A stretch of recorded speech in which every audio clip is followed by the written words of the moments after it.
Presidenti Vladimir Putin ka dyfishuar kushtet e tij për t'i dhënë fund luftës në Ukrainë, duke kërkuar tërheqjen e trupave ukrainase nga territoret që Moska pretendon se i ka të sajat. Ato përfshin Gadishullin e Krimes, të cilin e aneksoi ilegalisht në vitin 2014 dhe Donbasin, të përbërë nga Luhansku dhe Donetsku, pjesën më të madhe të cilit Moska tani e ka të pushtuar. Putin konfirmoi se plani i ri paqes i diskutuar mes SBA-s dhe Ukrainës i është dorëzuar tashmë Moskës dhe mund të përdoret si bazë për marrëveshje të ardhshme. Ai foli për bisedimet me negociatorët amerikan.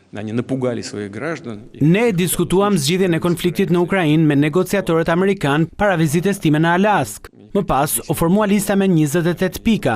Në përgjithësi, ne pajtohemi që ai, plani i paqes i mbështetur nga SBA, mund të përdoret si bazë për marrëveshje të ardhshme, por do të ishte e papërshtatshme nga ana ime të flisja për ndonjë version përfundimtar, sepse nuk ka të tillë.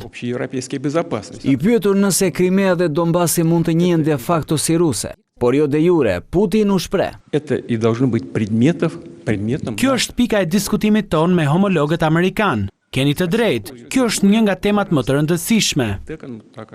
Putin gjithashtu njoftoi se një delegacion amerikan pritet në Moskë javën e ardhshme, ndërsa Ukraina pret vizitën e sekretarit të ushtrisë së SBA-s.